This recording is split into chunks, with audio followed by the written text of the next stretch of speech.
Cantonment स्थित एक hotel में बनारस टूरिस्ट ट्रांसपोर्ट एसोसिएशन के संरक्षक विनोद कुमार सिंह की अध्यक्षता में एक बैठक हुई।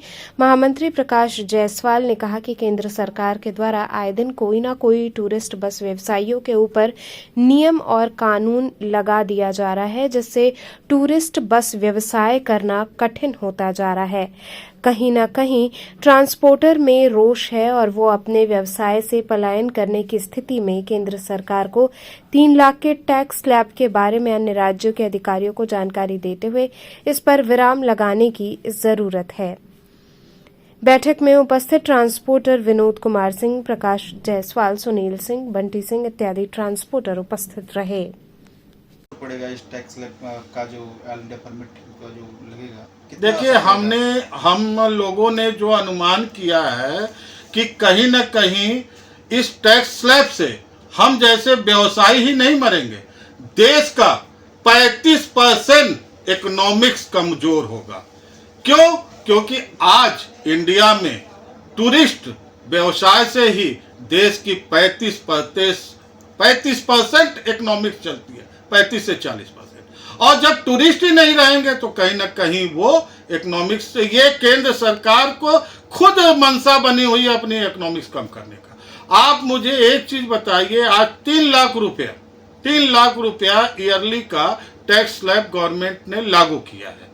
कभी एक समय हुआ करता था कि ऑल इंडिया परमिट का मतलब ये हुआ कि हम अपने राज्य का कर तो दे रहे हैं, रोड टैक्स, हम अपने राज्य से कहीं अन्य पे जा रहे हैं तो उस राज्य का टैक्स देते हैं और यात्रा कराते हैं।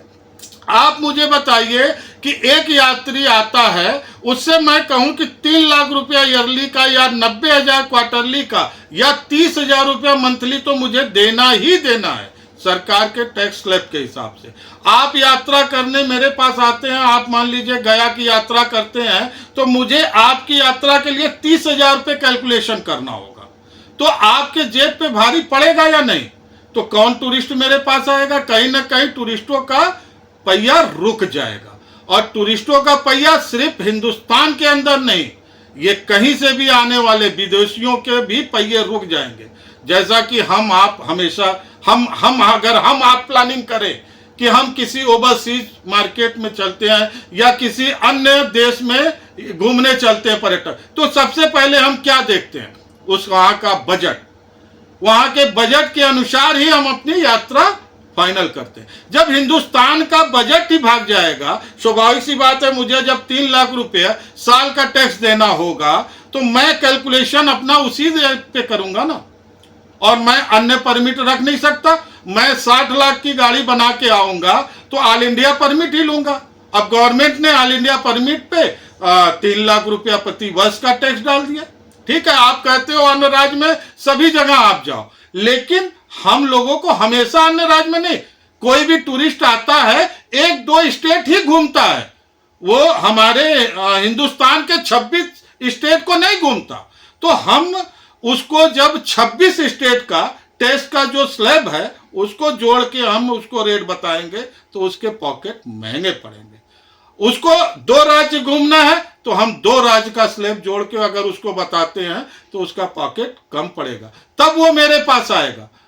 हम आज जाते हैं विदेशों में, क्यों प्रेफर करते हैं पहले कि चलो श्रीलंका सस्ता है वहां घुमा है, थाईलैंड सस्ता है वहां घुमा है, नेपाल सस्ता है वहां घुमा है, अन्य और भी देश है जहां सस्ता, पहले वहां की हम सोचते हैं। एक बजट क्लास के टूरिस्ट की बात कर रहा हूं, वैसे तो हर जगह घूमते हैं लोग, लेकिन इससे कहीं ना कहीं ये जान लीजिए कि देश की आर्थिक व्यवस्था भी डगमग हो जाएगी जो गवर्नमेंट ने टैक्स स्लैब बनाई हुई है। तो क्या मांग? हम लोग की कोई मांग नहीं है। हम लोग पहले क्या है यथास्थिति चलते थे, जैसे कि हम लोग का यूपी में हम रजिस्टर्ड हैं, ठीक है, यूपी में आरटीओ में हमने अपनी गाड़ी रजिस्टर्ड कराई है, तो जो 8 से 9,000 रुपये हम लोग के मंथ के टैक्स आते थे ऑल इंडिया परमिट के रोड टैक्स, ठीक, वो हम जमा करते थे। ठीक, उसके बाद हम बिहार जाना है तो जो बिहार का टैक्स है वो कटाते थे, हम जाते थे यात्रा करा के लेके आ जाते थे। एक दिन अब बिहार जाना है तो 30,000 का टैक्स कटवाए तो 30,000 किससे लेंगे? हम यात्री से लेंगे ना। और नहीं तो बिहार का टैक्स 4,000 है तो 4,000 का हम स्लैब जोड़ेंगे ना उसको, हम भी तो वही कैलकुलेशन करेंगे ना। अब मुझे एमपी जाना है तो एक दिन यात्री मैहर देवी जाना है आप ही को आपके परिवार को जाना है तो मैं 30,000 रुपया पहले जोड़ूंगा ना आपसे, फिर दोबारा मिले ना मिले मुझे एमपी का भाड़ा, ये तो कंफर्म नहीं है ना मेरे पास। तो ये उनके लिए है जिनकी डेली सर्विस चलती है, गाड़ियां डेली रूट सर्विस जो चलती है, इसमें संशोधन करने की जरूरत है। ऑल इंडिया परमिट में जो ये टैक्स स्लैब सभी के लिए लगा दिया गया, इसमें 2 तरह के पार्ट होने चाहिए। पहला, जो डेली सर्विस की गाड़ियां, जो स्लीपर वगैरह हैं, उनके लिए ठीक है, उनकी डेली सर्विस जाती है एमपी बिहार, लेकिन ये टूरिस्ट के लिए लागू नहीं होता। कहीं अगर सरकार इस पे ध्यान नहीं देती है तो टूरिस्ट इंडिया से पलायन कर जाएंगे और हमारे जो डोमेस्टिक टूरिस्ट भी है वो अपने घरों को बैठ जाएंगे, कहीं यात्रा को नहीं निकलेंगे।